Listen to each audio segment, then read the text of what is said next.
आज हम बात करेंगे गीता के अध्याय 18 के बारे में, जिसे मोक्ष संन्यास योग। संन्यास में पूर्णता और शरणगति के माध्यम से योग। भगवद गीता का अंतिम अध्याय सबसे बड़ा है और इसमें कई विषयों को सम्मिलित किया गया है। अर्जुन संस्कृत में प्राय प्रयुक्त होने वाले दो शब्दों संन्यास और त्याग के संबंध में प्रश्न पूछने के साथ संन्यास के विषय पर चर्चा प्रारंभ करता है। दोनों शब्द एक ही मूल धातु के हैं, जिसका अर्थ परित्याग करना है।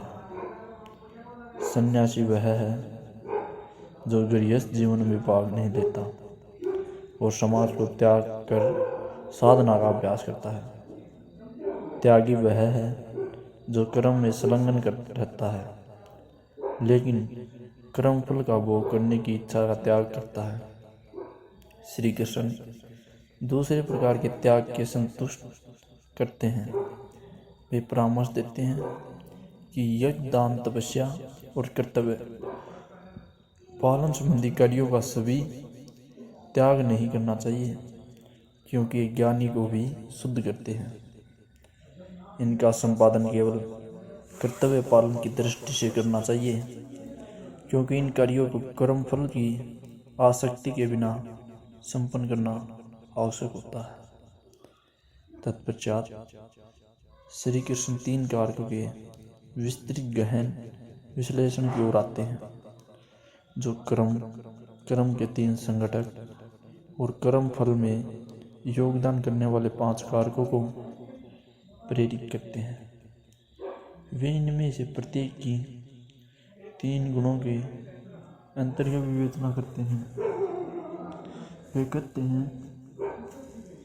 कि जो अल्पज्ञानी है वे स्वयं को अपने कार्यों का कारण मानते हैं, लेकिन विशुद्ध बुद्धि युक्त प्रबंध आत्माएं न तो स्वयं को और अपने कार्यों का कर्ता और न ही भोक्ता मानती है। अपने कर्मों के फलों से सदैव विरक्त रहने के कारण वे कार्मिक प्रतिक्रियाओं के बंधन में नहीं पड़ते।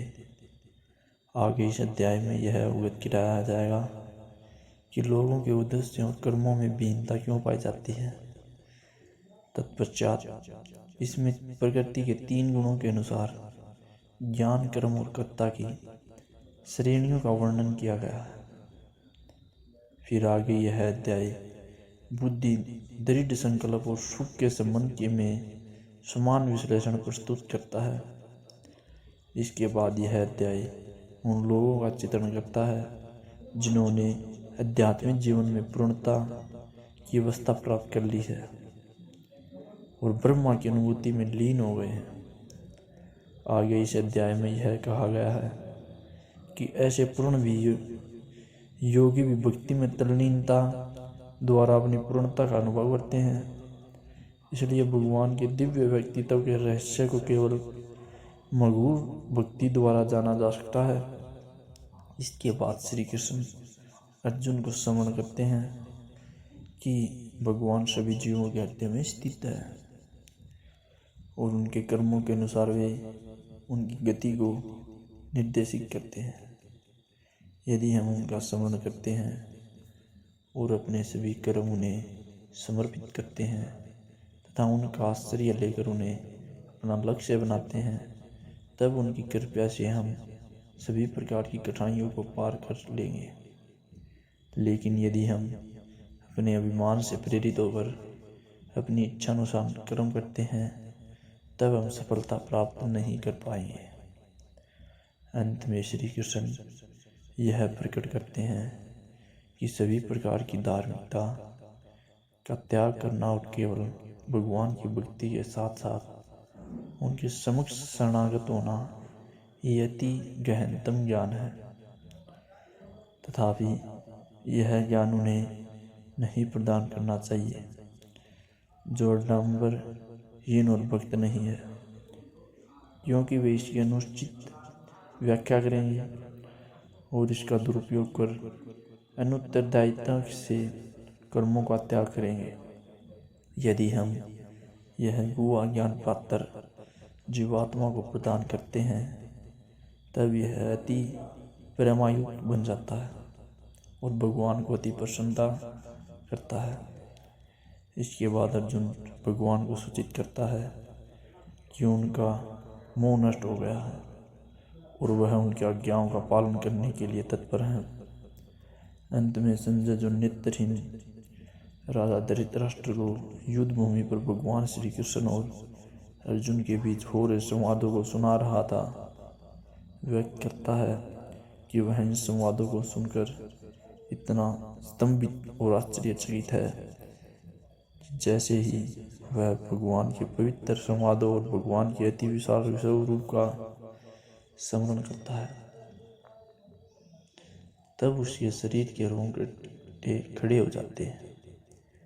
गहन कथन के साथ भगवद गीता का समापन करते हुए वह कहता है कि विजय सदैव वहीं होती है जहाँ भगवान और उसके भक्त होते हैं, और इस प्रकार से अच्छाई, प्रभुत्ता और समृद्धि भी वहीं होगी, क्योंकि परम सत्य का प्रकाश सदैव असत्य के अंधकार को परास्त कर देता है। अर्जुन ने कहा, हे महानुभाव, मैं संन्यास और त्याग की प्रकृति से संबंध में जानना चाहता हूँ। हे किशन निपुदन, हे हरिकेश, मैं दोनों के बीच का भेद जानने का भी इच्छुक हूँ।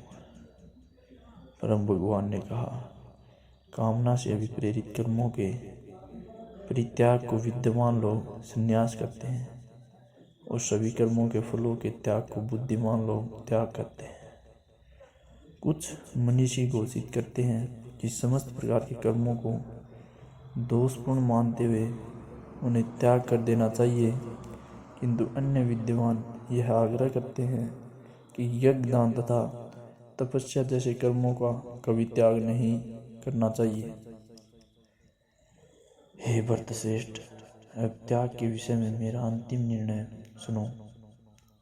हे मनुष्य, में सिंह त्याग के लिए 3 प्रकार की श्रेणियों का वर्णन किया गया है। यज्ञ, दान तथा तपस्या पर आधारित कर्मों का भी कभी परित्याग नहीं करना चाहिए, इन्हें निश्चित रूप से संपन्न करना चाहिए। यज्ञ, दान तथा तपस्या वास्तव में महात्माओं को भी शुद्ध करते हैं। ये सब कार्य आसक्ति और फल की कामना से रहित होकर संपन्न करने चाहिए। हे अर्जुन, यह मेरा स्पष्ट और अंतिम निर्णय है। नियत कर्तव्यों को कभी त्यागना नहीं चाहिए। मोहवश होकर निश्चित कार्यों के त्याग को तमोगुणी कहा जाता है। नियत कर्तव्य को कष्टप्रद और शरीर को व्यस्तता देने का कारण समझकर किया गया त्याग रजोगुणी कहलाता है। ऐसा त्याग कभी लाभदायक और उन्नत करने वाला नहीं होता।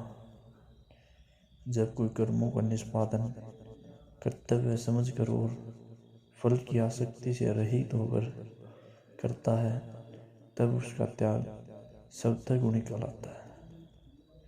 वे जो न तो अप्रिय कर्म को टालते हैं और न ही कर्म को प्रिय जानकर उसमें लिप्त होते हैं, ऐसे मनुष्य वास्तव में त्यागी होते हैं।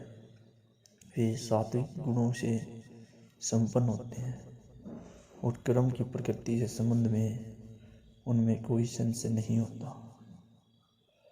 देहधारी जीवों के लिए पूर्ण रूप से कर्मों का परित्याग करना असंभव है, लेकिन जो कर्मों फलों का परित्याग करते हैं वे वास्तव में त्यागी कहलाते हैं।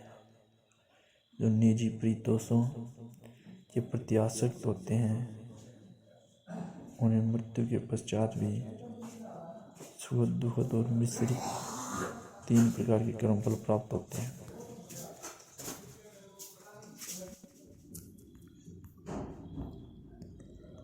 हे अर्जुन, अब मुझसे सांख्य दर्शन के सिद्धांत में उल्लेखित समस्त कर्मों को संपूर्ण करने हेतु 5 उल्लेखित समस्त कर्मों की संपूर्ण करने हेतु 5 कारकों को समझो, जो यह बोध कराते हैं कि कर्मों की प्रतिक्रियाओं को कैसे रोका जाए। शरीर, कर्ता, विभिन्न इंद्रियां, अनेक प्रकार की चेष्टाएं और विधि का विधान अर्थात भगवान, ये 5 कर्म के कारक हैं। शरीर, मन या वाणी से जो भी कार्य संपन्न किया जाता है,